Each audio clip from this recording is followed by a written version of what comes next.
right, so as we begin this third conference, this is where we bring the lumber now, to borrow an expression.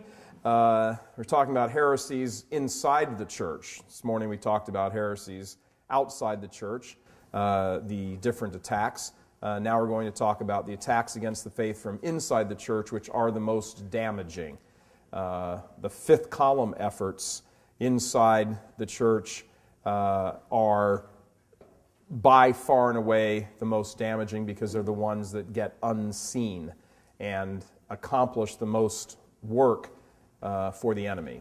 It was not finally Caiaphas and Pontius Pilate that were responsible for our Lord's death, but it would not have happened without Judas.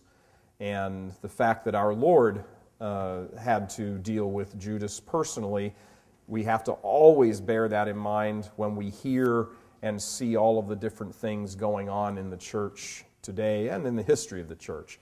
But this is just my personal opinion, but I think it's a well-founded opinion. But I do not think personally that the church has ever experienced a crisis like she's experiencing now. There have been dozens and dozens of episodes in the church where there have been unfaithful bishops, not all of them, but a large number of them. There have been episodes in the church where there has been a mass falling away here and there in different places. I cannot recall any time in any moment in the history of the church where there has been such a mass apostasy, both in the leadership and the laity. And it is truly, truly a crisis moment. Now, crisis is not a bad thing. The events leading up to it are, and we'll talk about that a little bit here, but we have to understand from a crisis point of view, what is it? Crisis is a challenge and an opportunity to step up and finally define who you are.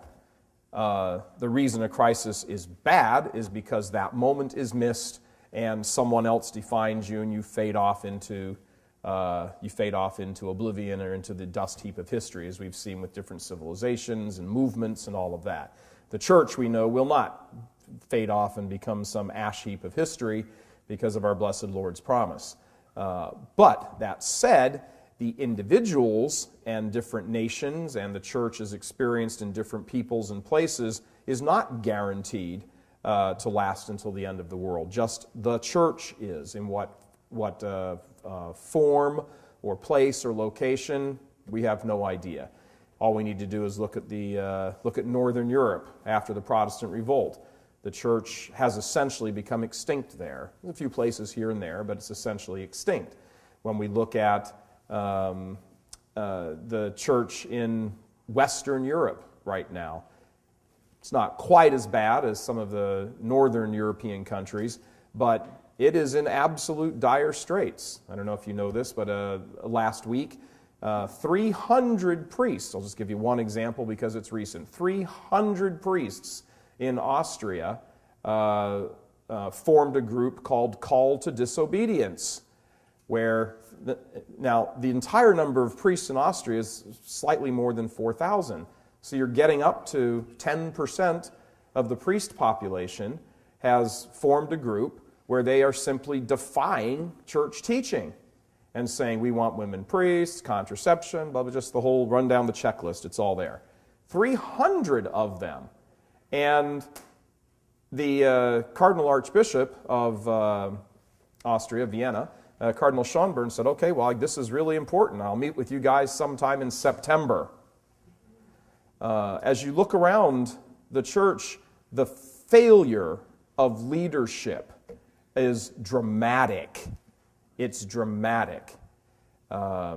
When I was in Rome at a conference, a pro-life conference last October, coming up on a year ago, and had the great pleasure of listening to a presentation, a speech given by His Eminence Cardinal Burke. This was just before he became cardinal, his last couple of weeks as being archbishop. And Cardinal Burke said in that speech, he said, when there are problems of disobedience among the clergy, there are problems of morality. Now, for a high-ranking Vatican Curia official like that to come out and say that publicly in a speech is quite the quite the statement. Quite the statement. What has happened in the church in roughly the last 50 years has been a succumbing to the heresy of the absence of truth, of anti-truth that we spoke about this morning that is prevalent in the world. And as you look at one and say, wow, one of these caused the other, the answer, which one caused the other, is that the church precipitated this in the world. The church did not give in to the world's view of this. The church did not fight for the truth, did not stand up, and I don't mean the church in her mystical body, I'm talking about the leadership of the church, did not stand up and fight for the truth nearly as strong as it needed to, and the values of the anti-truth forces have prevailed. And they have prevailed, and we have to be honest about that. This isn't like, well, if we say a little more, do a little more work, and fix a little thing here and write a letter to this bishop here, everything will be fixed. We are well beyond that, and I think everybody in this room knows that, and many of the people listening to this at home or wherever they're watching it know that too. This is a crisis moment in the church. It is a deep crisis. There is a crisis of faith in everything that the church stands for. A lady here was kind enough to sort of read my mind and give me a quote that I was planning on using, but this is from Blessed John Paul. He said this, I believe this was 1995 when he said this. I might be wrong on the year, but anyway, during his pontificate, so recently. We are now standing in the face of the greatest historical confrontation humanity has gone through. I do not think that wide circles of American society or wide circles of the Christian community realize this fully. We are now facing the final confrontation between the church and the anti-church, of the gospel and the anti-gospel. That is a profound statement coming from Peter. It's also true. So many people in the church today do not realize the crisis because the heart of the crisis has been a lack of leadership. Everywhere you look in the West, the church is in retreat. Wild retreat. Practically no Catholic university you go to will you find a Catholic education. Actually, you'll find the opposite in many places of a Catholic education. God, that they were neutral. They're not neutral. The vast majority of parishes, certainly in the United States, and certainly within, you have to lump Europe into this as well, and Canada and Australia. The faith is not taught. It isn't taught. There is a bureaucratic establishment machine in place that has a number of people in it, diocese by diocese, nation by nation, that is actively working to prevent the faith from being taught. This is not by accident that we have arrived at this point. Now, not everybody involved in this has an equal share of the guilt. Some people are truly naive. They simply don't know. But if you look at our Holy Father's pontificate so far, Pope Benedict, he keeps nailing this on the head. He has talked about cleaning the filth out of the church. Making specific reference in that when he used that word to the sexual abuse crisis. But the sexual abuse crisis, while certainly garnering all the headlines, is not the only crisis in the church. And likewise, the sexual abuse crisis has, as we know, many facets to it. It isn't just the fact that some priests were abusing largely altar boys. It's a much deeper crisis than that. How did these men get into the seminaries to begin with? Once they were ordained and this news became obvious, why weren't they handled? Why wasn't this dealt with? Why did it persist for decades? How could this possibly be the case? And when all of this news was breaking, if you recall back in 2002, the first explosion of this was out of Boston with a priest by the name of Father Gagan who was strangled in prison and died after he was sentenced there because he abused children. That was the fate, the end he came to. God rest his soul. When all of that news broke originally, initially the conversation was, well, at least this hasn't touched any of the bishops. At least this hasn't involved any of them. It just seems to be, well, Pope Benedict said, thank you to the secular media for unearthing this, and said they had done their jobs well and their information had to get out. It had to get out. A cover-up that covers up evil is from Satan, period. This is not a bunch of innocent administrators sitting around saying, oh, I don't know what's going on. The reason I'm talking about that is because that is the visible, you cannot escape the rays of the sunshine on this one because it's criminal and you're losing billions of dollars making up for it. For anyone to think that this is the only area of corruption that has run wild in the church would be naive. I would venture to bet that practically every single person in here knows a story of an Orthodox man who was either driven out of the seminary because he was Orthodox, or once he was ordained and was discovered that he was a good, faithful Orthodox priest, was relegated to Our Lady of the Garbage Dump, or sent off to, the middle of the hood somewhere, or whatever it is, because of his faithfulness. As a matter of fact, just for my curiosity, how many of you are aware of stories like that? Flip the camera around. Keep your hands up. Flip the camera around. I want them to see this. These are the number of people who know good priests who have been treated and abused in their diocese or by their religious superiors. That's well over half the people here. That's well over half the people here. So, what's going on? What's going on in the church? Recall what we said earlier this morning, what historians and theologians have identified as kind of the major shifts where every heresy comes from. It either develops from placing too much emphasis on the divinity of Christ so that he becomes kind of unreachable, as with the Jansenist heresy, or too much emphasis on the humanity of Christ where his divinity is left aside. That's where we are now. We don't have to worry about too many people in the church running around praising God and Jesus for being God. Where we are now is half the people don't even believe Jesus was God. The problem in the church today is a lack of faith among many of the leaders of the church. They have not communicated the truth because they no longer subscribe to the truth. And that's a horrible thing to have to stand up and say, but it's true.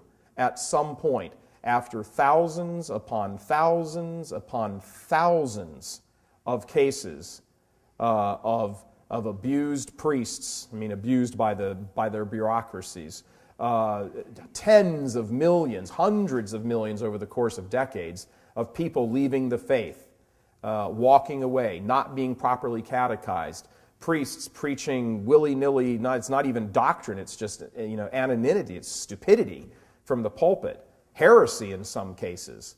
At some point, the reasonable mind has to turn around and say, this can't just be accidental. It can't be accidental. There has to be some sort of agenda at work here. Our Holy Father made mention of a term that many people have begun employing, and I suggest you add it to your vocabulary because it sums things up very well. He has begun using the term professional Catholics. It's a wonderful term. It's charitable, and it is spot on. Professional Catholics. And he says professional Catholics are those who make their living off the church, but in whom the fountain of faith has slowed to a trickle. He zeroes right in and says it is a lack of faith. And what is it a lack of faith in? It ultimately is a lack of faith in the divinity of our blessed Lord. This is why tabernacles can find their way shoved into a corner somewhere, if they're even still in the actual church itself. This is why the Mass becomes Protestantized. This is why so many priests simply will not bring up the hard issues when they have young couples sitting in front of them talking about marriage prep. They simply won't say, do you have the same address right now even though you're not married? They won't bring those things up. They won't talk about contraception from the pulpits. They won't talk about homosexuality. If they do, off to Our Lady of the Garbage Dump with you next week. That's the end of it. When priests are running in fear, when faithful priests are running in fear of their bishops and the bureaucratic machinery of their chancery or their religious order, something is deadly wrong. Something is deadly wrong. This has nothing to do with the sex abuse crisis. This has everything to do with the rot inside the establishment church right now and the corruption inside there that can beget problems like the sex abuse problem that became public, but there's a whole bunch of other problems that aren't so public, that don't get talked about. That good and faithful priests are living in fear of standing up in their pulpit and preaching the truth. Something is evil, darkly evil with that scenario. But it's the truth. It is exactly the situation in the church right now. And it stems from a lack of obedience, and that lack of obedience comes from a lack of faith. And I think it's very important to realize and to meditate and reflect on a particular line from the Gospel of John, the 6th chapter, when our blessed Lord announced to the crowd that he was the bread of life and was explaining the Eucharist and eat my body, drink my blood, that scenario in Capernaum. When the people all got up and left because they would not believe, he turns around to his apostles and says, "Aren't you going to leave too?" And Peter says that beautiful line, St. Peter says that beautiful line, "Lord, to whom shall we go? You have the words of everlasting life." Our blessed Lord identifies that Judas doesn't believe. Doesn't say Judas, but he says, but not all of you believe. One of you is a devil. One of you is a devil. St. Catherine of Siena, who was extraordinarily well known for not taking any guff and realizing the way things should be, and went to the Pope and said, pack up, get back to Rome, it's where you belong. She made mention of the corruption in the church during her day. And I'm just quoting a saint of the church. She said, of these types of bishops, they are devils incarnate. These are pretty powerful words. When God calls failed leaders devils and his saints call them devils incarnate, the people in the pew need to sit up and go, repeat that, please? There is a severe crisis in the church. Hundreds of millions of souls have left the faith. Hundreds of millions of souls have left the faith in the last half century. Everybody in here knows probably at least 10, if not more. Many of you, if you really sat around and thought about it for more than 2 or 3 minutes, could probably maybe not know the names, but you could probably identify 100 who've walked away from the faith. So now we have to ask ourselves, why is this not being addressed? And it's not being addressed. Why are Catholic school principals who preach or allow heresy to be taught in the schools, why aren't they removed? Why aren't pastors who stand up and promote homosexuality, will not condemn abortion from the pulpit, why aren't they removed? Why aren't they talked to? How come when the priest who stands up and says something severe about church doctrine, how come he gets the phone call to go down to the chancery, yet the entire old boys network of priests in the chancery, in the diocese, who say nothing, never get a phone call? Why is that? What's wrong in the church?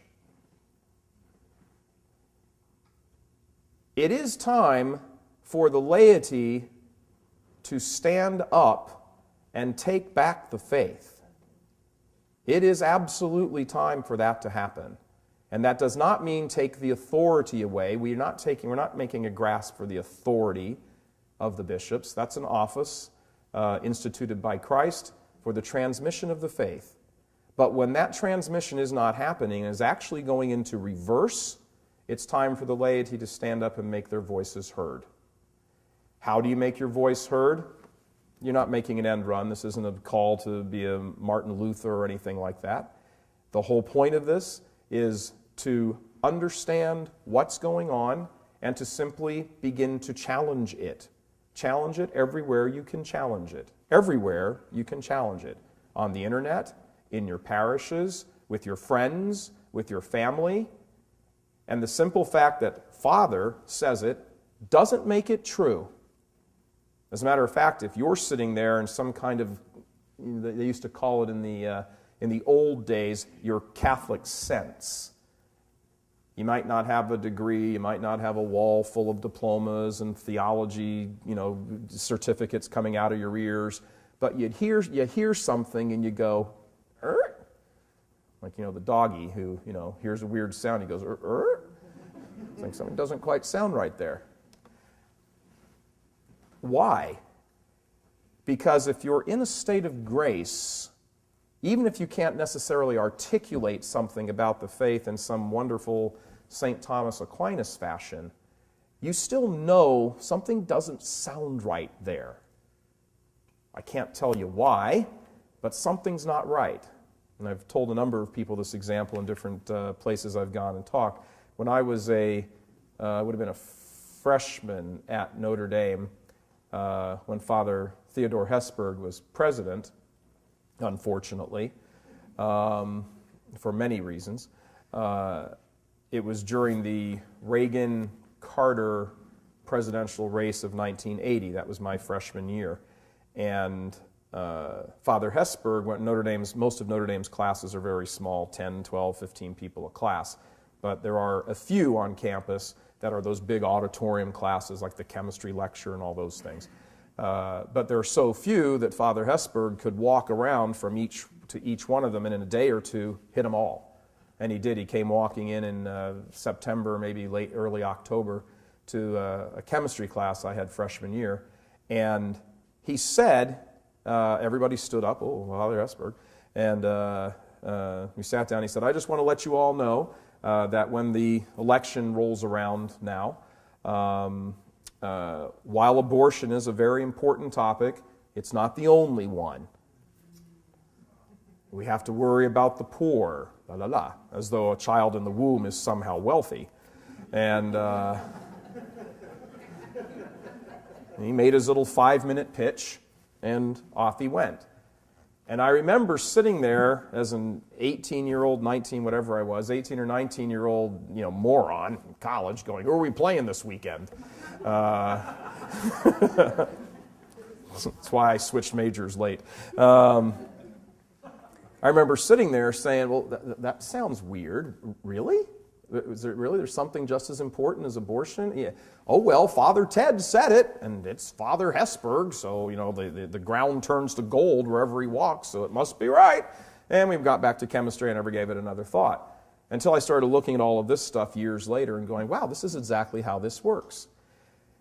When you look at the anatomy of the deconstruction of the faith, which is what has happened, when you look at the anatomy of the deconstruction, when you see the plan, like lay out the blueprint and see how this occurred, it has occurred by the placement of a few individuals here and there. This wasn't like a big palace coup where, every soldier, every temple guard all of a sudden stuck a scabbard in the ribs of the king.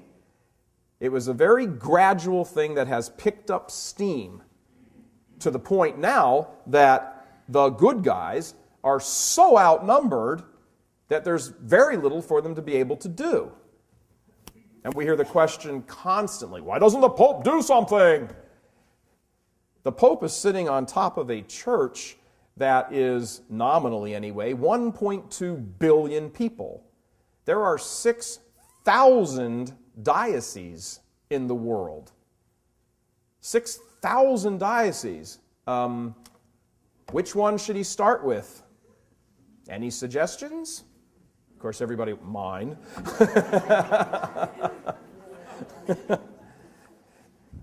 There's 6,000 dioceses in the world. Pretend the diocese didn't exist for a moment. How many dozens and dozens and dozens of religious orders are there now? Which one does he start with? The good guys are outnumbered dramatically. Think of the last time you were sitting around at a family gathering. Okay? If you want to ask, why doesn't the Pope do something? Ask yourselves, which one of your family members would you start talking with first? And exactly how would that conversation come to an end before you'd move on to family member number 2? This is why the laity must be involved in this. They must be involved in this. Good priests must be supported. And not just, thank you, Father, that was a wonderful homily. Got to rush off to Target. The faith must be supported on a parish level. In your parishes, if you have a hostile priest or you live in a problem diocese, which I'm going to roll the dice here and take a guess that that's not just one or two of you. If that's the case, you need to start finding the faithful Catholics. You need to find yourselves on the internet. You need to find yourself in your parishes. You need to start forming your prayer groups with each other. You need to start forming your Catholic Bible studies with each other with solid material. You, as Catholics, need to start being the church the way we are supposed to be the church, which means 100% Catholic. How are you going to do this? Well, you're probably going to have to give up golfing. You're probably going to have to, if you still have a TV in your house, you're probably going to have to turn it off when your favorite show comes on. You're going to have to take whatever hours of relaxation you have and enjoy and minimize them, shrink them dramatically, because the church is in a crisis and the church needs heroes. The church needs faithful disciples who will do everything they can possibly do to get themselves and other souls to heaven. If you're young, that means taking a good, hard, serious look at a religious vocation. If you're older, that means supporting, and you're not a priest, that means supporting those who have chosen to be faithful in their vocations. And by supporting, it doesn't mean, again, just like giving them a nice firm handshake on the way out of Mass at the back. But it means inviting them over. It means giving them a chance to vent how hurt they are. Because there are hundreds of hurting priests. I have conversations with probably all of them. They are hurting in their priesthood.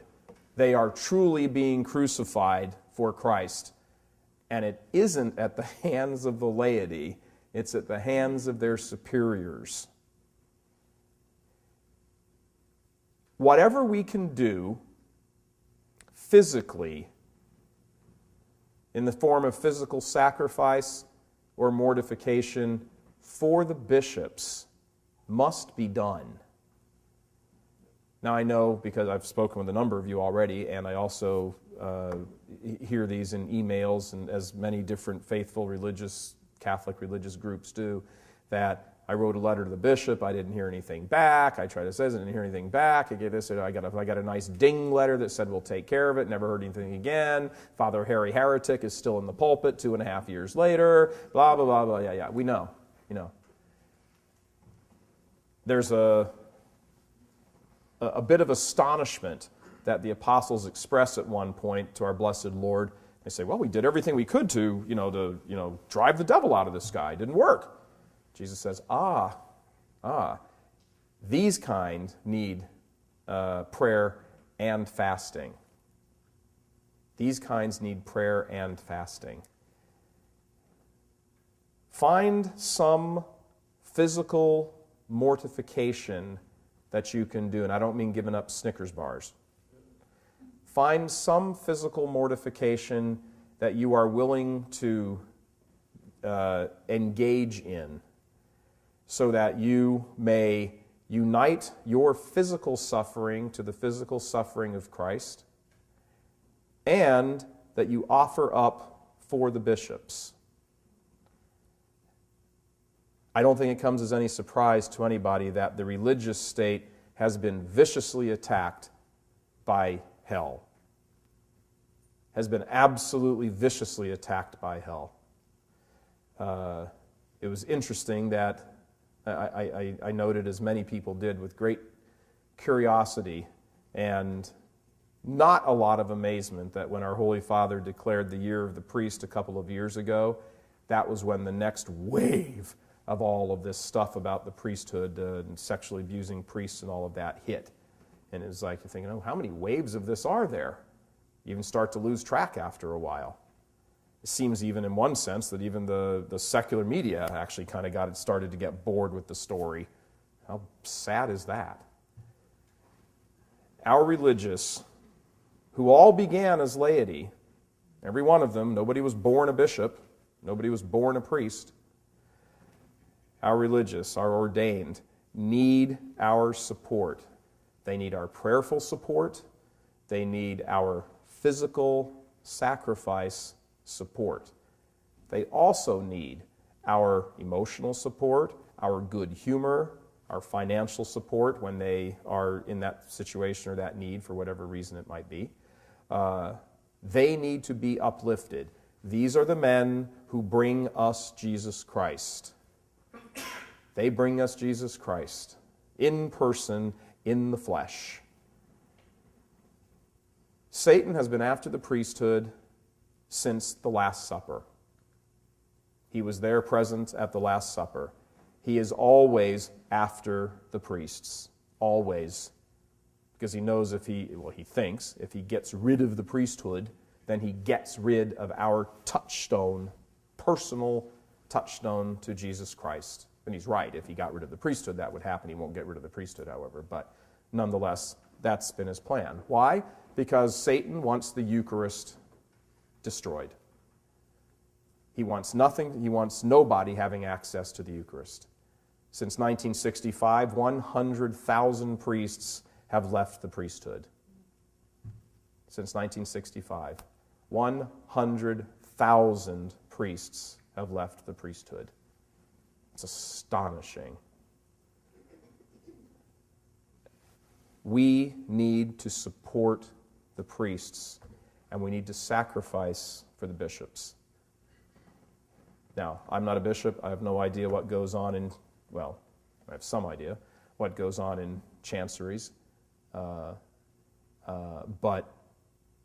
whatever stress or strain some of them may be under, I'll share with you that one bishop essentially looked me in the face and said when he brings these things up to other bishops at their rather regular gatherings and meetings, the other bishops put up their hands, cover their ears, and say, I don't want to hear it.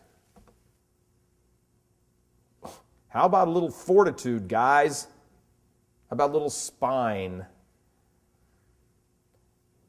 Things are so bad right now that if a good, and by good I mean faithful, Orthodox bishop who believes, gets put into a diocese that has a history of malfeasance and every other bad, horrible thing, that bishop's outward peace will come to an end until the day he dies. And he knows that. From a human level, you can understand the shrinking from this.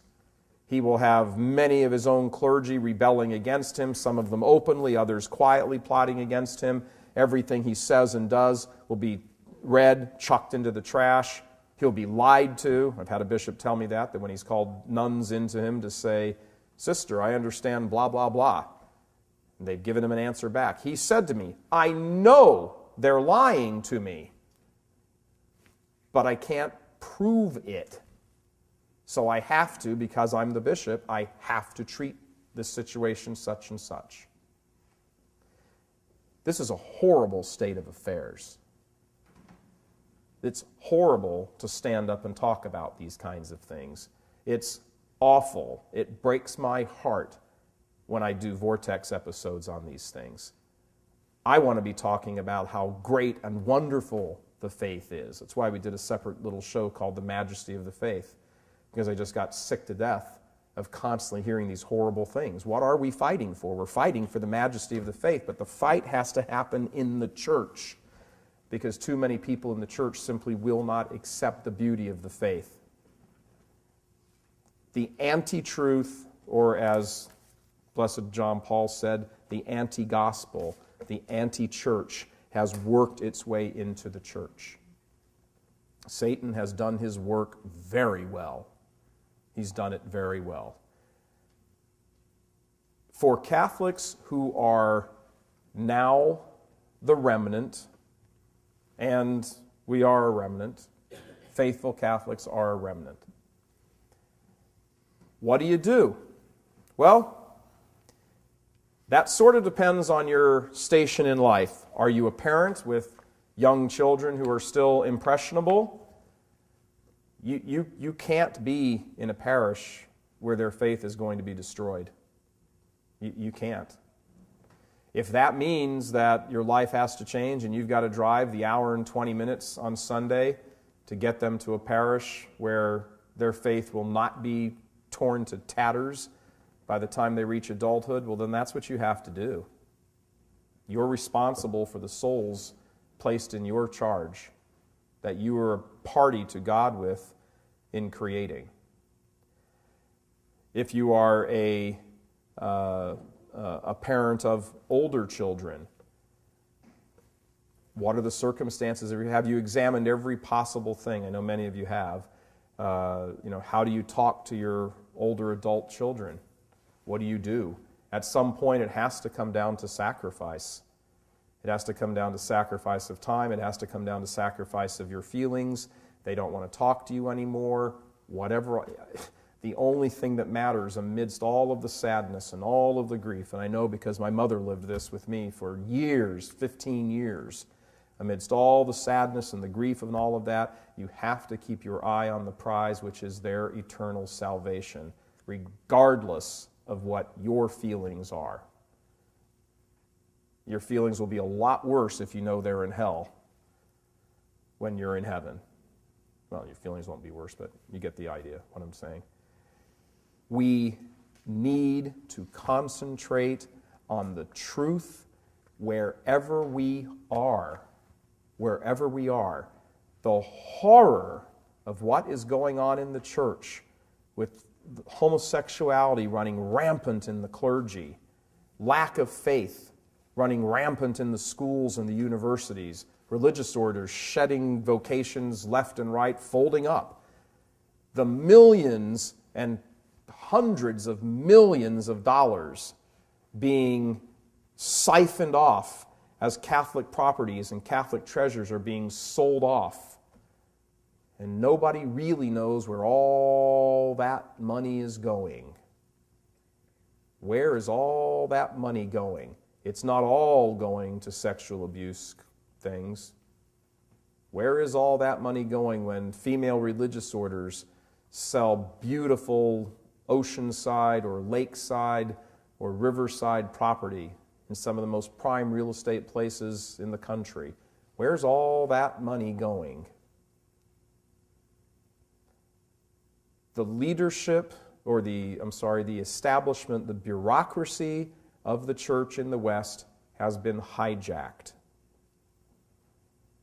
It's been hijacked very subtly to a point. Now it's not subtle anymore because it doesn't need to be, because the scales have tipped. So there's no reason to be subtle about it anymore because they've got the numbers now. But when we're talking about the preservation of the faith, we have to look at the church and the world meaning the worldliness of the world, the secular, anti-God, anti-truth world, and understand that the role of the church is to do battle to the death, overcoming this. And the church will win.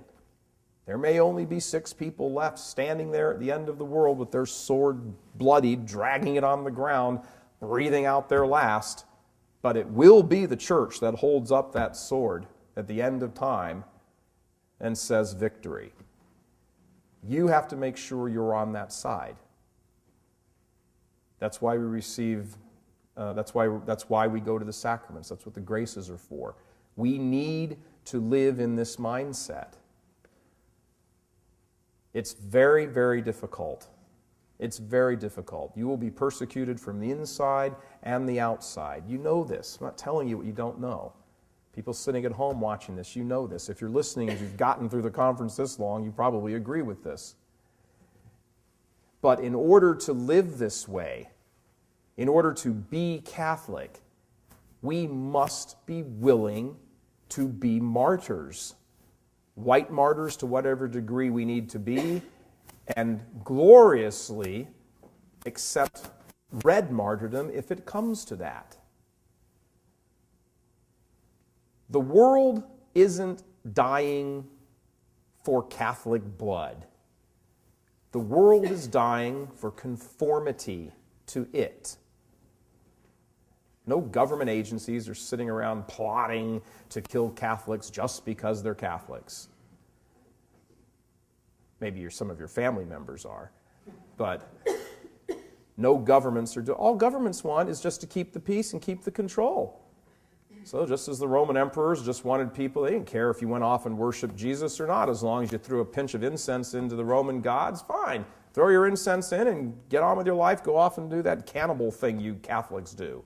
Just make sure you worship the Roman gods, because that keeps everything in the status quo. So, in a sense, when we're looking at the persecution that the church is just getting into now,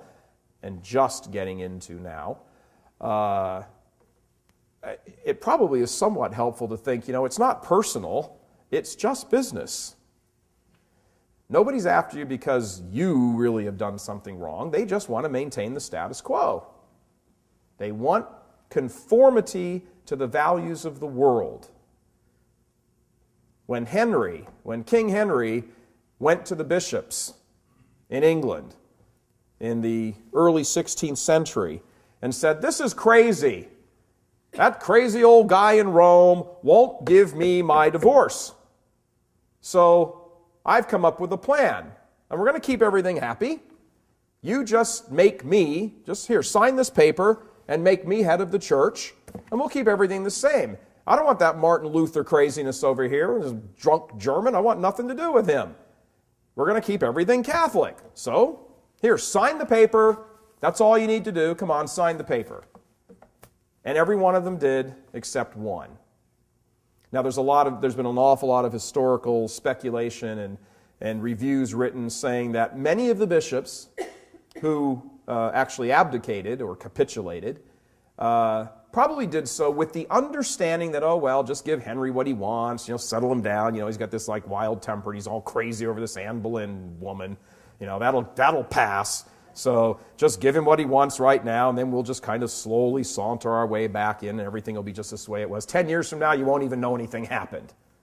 Although 10 years, as John Fisher's head is sitting there on Traitor's Gate, the only bishop who refused to sign, and Thomas More's head joined him a few years later. As we sit and look at this, there become the crisis moments where you must stand up for the faith. And it isn't a question of becoming a politician and figuring your way through how to do this and saying, well, how can I keep both of these things in balance? Sometimes, oftentimes, as Father said at Mass this morning, you can't keep something in balance when they're contradictory. There's truth and there's anti-truth, and you cannot keep those two together. Think of the opening words of the Gospel of John. "And the light shined on in the darkness, and the darkness could not overcome it," could not grasp it. Wherever there light and darkness, good and evil, are not equal opposites. Wherever there is light, darkness scatters. Darkness never crowds in and puts the flame out. But you light the flame and the darkness scatters because light, goodness, is superior. And because it is superior, by its nature, inherently superior, darkness detests the light. And it cannot be in its presence. It must figure out a way to extinguish the light. And that's what it seeks to do. This is the battle that we're in. The world wants your conformity. If you'll notice that our current occupant of the White House has started using the term freedom of worship as opposed to freedom of religion, because that narrows what you're allowed to do. Freedom of worship means go in your little box over there, close the door, you can mumble everything you want, but when you come out of that door, you follow the rules of the state. Words mean an awful lot. That's why people use them. They import an idea. They convey a thought. A number of thoughts strung together convey a larger idea. A few larger ideas strung together convey an agenda. And an agenda eventually makes its way off the blackboard and off the research papers and into laws which work their way into the streets, into your neighborhoods. We're going to be interviewing a fellow in Canada who was a sportscaster who, probably about 2 months ago now, maybe 3 months ago, simply tweeted on his own little private tweet account that he was in favor of traditional marriage. There was a brouhaha going on in New York with a couple of hockey players who were going back and forth about so-called homosexual marriage and the marriage in New York law going on. And he jumped into that debate and just tweeted, "I'm in support of traditional marriage." He was fired from his job. We've talked to him a few times on the phone. He's been over down to our studios in just outside of Detroit. He's going to be on our show next week or two weeks from now. I can't remember when it is. That's a persecution. If you don't think that's not going to happen here in the United States, it's already happened in England. It's kind of happened to a degree already with some things. The Catholic Charities of Illinois is in the middle of a legal battle about trying to about adopting children out to homosexual couples. First they were forbidden, now they aren't. Now that's in the middle. There's a stay in the matter right now while the judge hears arguments. That happened in San Francisco. It happened in Boston. Eventually, the darkness must put out the light. That's what its nature is. You all know the story of the scorpion trying to get across the river on the back of the frog. Do you know that story? The scorpion wants a ride across the river, and he says to the frog, "Will you ride? Can I hop on your back and go across the river?" And the frog says, "No, you can't do that. You're a scorpion. You'll sting me, and I'll die." He goes, "Don't be ridiculous. If I did that, I'd kill us both." So he's like, well, that makes sense. Hop on. So halfway across the river, the scorpion goes, wham, and stings him. And the frog's like, as they're both drowning, he goes, "Why did you do that?" He goes, "Because it's my nature." It's what they do. The powers of darkness destroy. That's what they do. It's their nature to want to put out and extinguish the light. Not for nothing did our blessed Lord speak of his followers as the light of the world, as children of light, of sons of light. As long as this world persists, you, Catholics in a state of grace, have a great, big, huge target on your back. In some cultural situations, that's not a bad thing prior to 1950. However, fast forward 60 years, that's a big problem. If you go back to the days of the empire, in 250, the Emperor Decius ordered that everyone in the empire, every citizen of the empire, burn incense to the gods of Rome.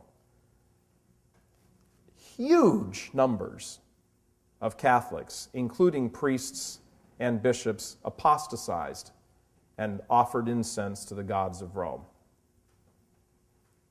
Why? Because they'd become lax in their faith. It wasn't a big deal because they were already living as if they went and offered incense to the gods of Rome. Matter of fact, it's probably not unreasonable to think that many of them actually did. They already did. They're out at some dinner with friends in their little Roman restaurants or whatever they did back in the time, and their high-powered senator friend would say, let's take a stroll. Just a moment, I'm going to offer some incense here to, whoever, Jupiter. Will you join me? Well, harm can that be? Sure. Throw their incense in and walk on. So when the crisis came, there was no resistance because they hadn't resisted at all up to that point anyway. Only a few resisted, and they were martyred. Until we start seeing ourselves in this line, and I'm paraphrasing Father Hardin here, until modern-day Catholics begin to see themselves in that same understanding of the first and second century Christians in the church, nothing's going to change. It was the blood of the martyrs that brought forth the church. All of the preaching was fine. That prepared the groundwork. All of that was necessary. But it was the final moral choice to give up everything for Christ that produced the great yield that the church became. Even the persecutions themselves throughout the empire were these kind of hit-and-miss sort of things. We like to think of this in kind of a broad, summary, broad brush fashion as a time when, for 270 years, Catholics were being chucked to the lions. Well, there's some truth to that, but the extent of the persecution and the length of the persecution and the type of the persecution depended on where you were, who was the governor in a particular province of the empire. Did he particularly care one way or the other? He didn't really care. He saw these Christians. He knew a bunch of them. Hey, everybody that cleans his house were Catholics. They seem nice to me. I got this note from the emperor here saying, feed them to the lions. Hey, you guys okay with things? Yeah, we'll just skip this order. In the meantime, over here, 2 provinces over, there's a bloodthirsty megalomaniac who's chucking them to the lions left and right. History identifies 10 different persecutions that happened. And before Diocletian, which was the last and greatest persecution, there was about a 50-year gap. Decius was the 9th persecution, which lasted about 2 years. And then there was about a 50-year gap before Diocletian came to the throne. In that 50 years, lots of Catholics were born, grew up, exercised their faith. It was still illegal, but nobody cared. It was one of those laws on the books that no one paid attention to, and died and never knew a persecution. And because of that, they became lax in their faith, so when Diocletian's persecution came around, and it was the worst, more Catholics, as far as historians record and can know, more Catholics died under the Diocletian persecution than all of the other persecutions combined in the empire. Imagine that. 50 years of peace, and all of a sudden your boss comes in and says, I know you're Catholic, I'm sorry, but I've got to turn you in. You'd be like, what? What are you talking about? We're friends. I was just over at your house last night playing bridge. What are you talking about? Sorry, got to go. We have to be prepared for that. We have to be prepared for that. That means prayer. That means mortification. That means banding together. That means supporting one another. That means being ready and willing, and as those martyrs went through, happy to undergo that for the sake of Christ. That's what will turn the church around.